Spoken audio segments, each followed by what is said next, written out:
انہا علیلتن، امام حسین کی وہ بیٹی جو علیلہ تھی، جو بیمار تھی، جنہیں بخار تھا، امام حسین انہیں چھوڑ کر جا رہے ہیں۔ ایک مرتبہ آگے بڑھے، بابا کے سینے سے لگ کر بہت دیر روئیں اور کانپتی ہوئی آواز میں کہا کوئی سبیل ہے کہ میں بھی چلوں؟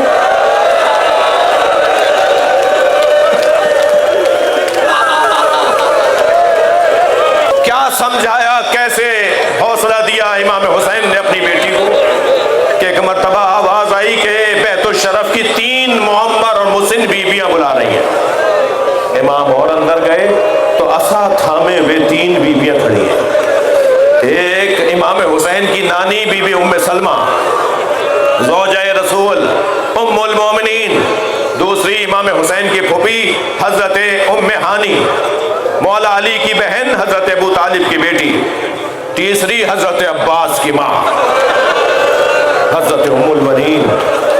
آگے بڑھ کر سب سے پہلے نانی کو سلام کیا، نانی آپ سے تو رخصت لینی تھی۔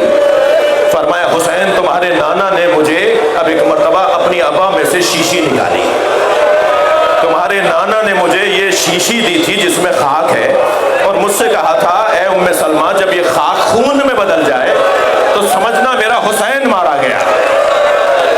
اے حسین مجھے احساس ہو رہا ہے کہ یہ وہی سفر ہے جس میں جانے کے بعد تم واپس نہیں آؤ گے۔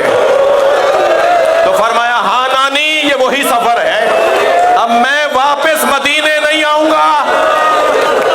تو سنیں گے صدارو، عصا تھامے ہوئے 2 قدم آگے آئیں اور آہستہ سے فرمایا پھر زینب کو چھوڑ جاؤ، پھر زینب کو چھوڑ جاؤ۔ فرمایا نانی زینب کے ذریعے میرا پیغام پہنچے گا۔ حضرت ام البنین کی طرف دیکھ کر فرمایا اماں آپ نے مجھے یاد کیا؟ فرمایا اے آقا زادے تمہارے بابا نے مجھ سے عقد اس لیے کیا تھا کہ اللہ مجھے شجاع بیٹا عطا کرے، اللہ نے مجھے 4 بیٹے عطا کیے ہیں، میں سوچتی ہوں کہیں عباس وفاداری میں کوتاہی نہ کر جائے۔ اجرکم اللہ۔ عقب میں کھڑے تھے حضرت عباس، مولا حسین نے آواز دے کر بلایا عباس قریب آؤ، اپنی ماں کو وفاداری کا یقین دلاؤ۔ آگے بڑھ کے ماں کے ہاتھوں کا بوسہ دیا، فرمایا